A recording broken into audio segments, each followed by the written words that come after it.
Жаңа уақыт жаңалықтар қызметі бүгіннен бастап жылыстап бара жатқан жылдағы ең басты саяси һәм әлеуметтік экономикалық салада атқарылған негізгі жұмыстарды жіпке тізіп, әр салаға қорытынды жасайды. Сонымен алғашқы тақырыбымыз елде биыл өткен сайлауларға қатысты болады. Жалпы елімізде соңғы 2 жылда 1700 ауыл әкімі сайланды. Одан бөлек жақында 40-тан астам аудан әкімін халық таңдады. Жалпы соңғы жылдары сайлау жүйесі түбегейлі жаңғырды. Бұл бұқараның мемлекеттік басқару ісіне тікелей араласуына қаншалықты жол ашты? Асылбек Тойбек айтсын. Демократияның көрінісі әділ сайлау. Елде бұл жүйенің жаңғыруы қоғамдық қатынастардың жаңа моделін қалыптастырды. Билік баптаған емес, халық арасынан таңдаған адамына ауылдың, тіпті бүтін елдің ертеңін сеніп тапсыра алатын құқыққа ие болды. Шенеуніктің міндетінен мін табылса, мінберден де түсіре алатын мүмкіндік берілді. Сайланды ма, тағайындалды ма, әкім ең бастысы ол мәселе, сол мәселелерді өзі шеше ала ма? Сол неде? Халық әрине үлкен үміт артқансын, белгілі бір мерзімде отырады, оларда жауапкершілік, халықтың қарым-қатынасы өзгереді. Дегенмен де оларда мысалға өзі түсініксіз.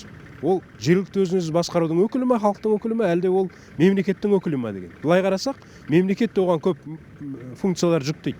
Аудан әкімі, облыс әкімі. Бірақ ол функциялар жүктеген соң, оларға сонымен бірге қаражат та беру керек. Ауылдардың барлығының бірдей шаруасы шалқып, өндіріс өркендеп тұрғаны шамалы. Сондықтан аймақтың дамуы әкімінен бұрын бюджетіне байланысты. Ендігі шешімін табуы тиіс мәселе де қазынасын қаражатпен қамтамасыз ету дейді сарапшылар. Мен ойлаймын, бұрынғы тағайындалған әкімдер менен қазіргі сайланған әкімдердің арасында айырмашылық өте көп. Себебі халық өзі сайлап отқаннан кейін бұлардың жауапкершілігі де, жұмысқа деген көзқарасы да тіпті басқа. Бірақ ауыл әкімдерінің біз бюджетін дұрыстауымыз керек. 4-ші бюджет дейміз ғой. Біз 4-ші бюджетті де бөліп берді. Біраз мысалы үшін салықтардың түрлерін жергілікті бюджетке, сол ауыл әкімшілігінің бюджетіне қалдырып жатыр. Бірақ ол әлі аз. Сайлау жүйесі түбегейлі өзгерді. Ықпалды парламент қалыптасты. Мәжіліске жаңа партиялар келді. Олардың саяси додаға түсуіне кедергі азайды. Ал көп партиялылық мемлекеттің демократияның даңғыл жолына түскенін дәлелдейтін негізгі өлшем. Бұған дейін депутаттар партия атынан ғана сайлана алатын. Бұл халықтың саяси науқанға деген қызығушылығын күрт төмендеткен. Жаңадан енгізілген аралас сайлау жүйесі азаматтарға өзін-өзі депутаттыққа ұсынуға құқық берді. Әрине, олардың құрамы өзгерді. Әсіресе мәжілістегін айтуға болады. Мәжілісте біраз естіп күнде көріп жатырмыз. Біраз депутаттар сауалнама қойып үкіметке. Енді бұрынғыға қарағанда кішкене белсенділік жоғарылаған сияқты. Сонымен бірге мәслихаттар туралы бір керемет айта алмаймыз енді. Бәрі де ол депутаттардың тұлғасына байланысты ғой. Бұрында болған белсенді тұлғалар қазір де бар. Енді белсенділік қазір сәл артқан сияқты. Соны байқауымызға болады. Маслихат құрамы да түрленді. Астана, Алматы, Шымкент және 17 облыстың маслихаттары сайлауында партиялық тізім және бір мандатты округтердің ара қатынасы 50-50 болды.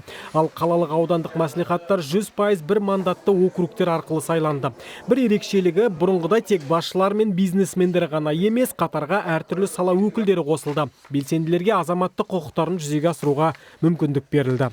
Құрамына келетін болсақ, біздер байқаймыз, бірдей неде әлеуметтік салада болсын, сонымен қатар бюджеттік салада болсын, яғни мысалға келтірген кезде олардың азаматтардың әртүрлі салалардан бірдей, шамамен бірдей, яғни деңгейде сайланғанын байқаймыз. Әкімдердің сайлауларына бізде әртүрлі салалардан мамандар, яғни атап айтқанда мұғалімдерді айта аламыз, атап өткенде құқық саласының азаматтар, экономистер, яғни бұл да бір ойлардың генерациясына, жаңа толқынның келуіне де әсер етуі тиіс. Бастысы сайлау еліміздің саяси және экономикалық жетістігінің көрсеткішіне айналды. Елдегі басталған саяси реформаларға тың серпін берді. Сондай-ақ тұрғындарды ел басқару және шешім қабылдау үдерісіне араласуға жол ашты.